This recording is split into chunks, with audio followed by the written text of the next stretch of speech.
Hi hello అండి అందరికీ. ఈరోజు కోటి సోమవారం కదండి. కోటి సోమవార శుభాకాంక్షలు అండి.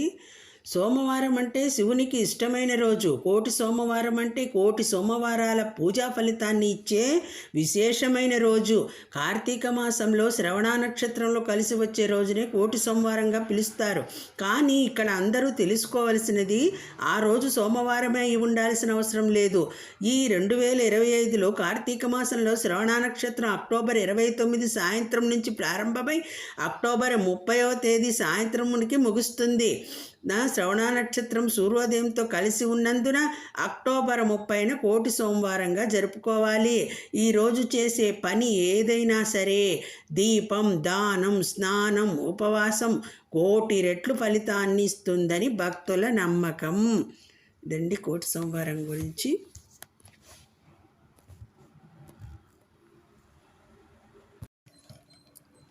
ఇప్పుడు దక్షిణ కైలాసం అని ఖ్యాతి పొందిన మల్లికార్జునుడు వెలసిన శ్రీశైలం ద్వాదశ జ్యోతిర్లింగ క్షేత్రాల్లో ఒకటి. చాలా మహిమాన్వితమైన పుణ్యస్థలం. సంకల్పం చెప్పేటప్పుడు మనం శ్రీశైలానికి ఏ దిక్కున ఉన్నామో చెప్తాము.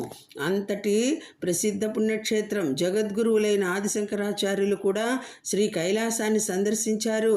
వారు శ్రీశైలాన్ని సందర్శించారు. వారు రచించిన శివానంద లహరిలో దీనికి సాక్ష్యం కూడా ఉంది.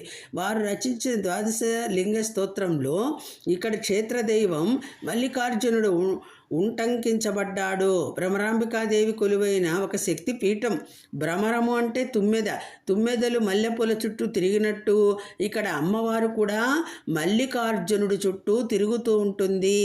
అర్జున వృక్షము ఇక్కడ స్థల వృక్షము. ఇదండి ఈరోజు వీడియో నచ్చినట్టయితే లైక్ చేయండి. సర్వం శ్రీకృష్ణార్పణమస్తు. నంది కొమ్ముల మధ్య నుంచి శివలింగాన్ని దర్శించుకోవడం ఎందుకు? నంది పరమేశ్వరునికి ద్వారపాలకుడు కాబట్టి ఆయనకి అంత ప్రాముఖ్యత. పరమేశ్వరుడికి అనుంగు భక్తుడు నందీశ్వరుడు. అందుకనే ఆలయకారకుడు నందిని తన వాహనంగా చేసుకున్నాడు. ప్రతి శివాలయంలోనూ శివలింగానికి ఎదురుగా నంది విగ్రహం ఉంటుంది. సాధారణంగా శివాలయానికి వెళ్ళినప్పుడు మన ఆలయానికి ప్రదక్షిణ చేసి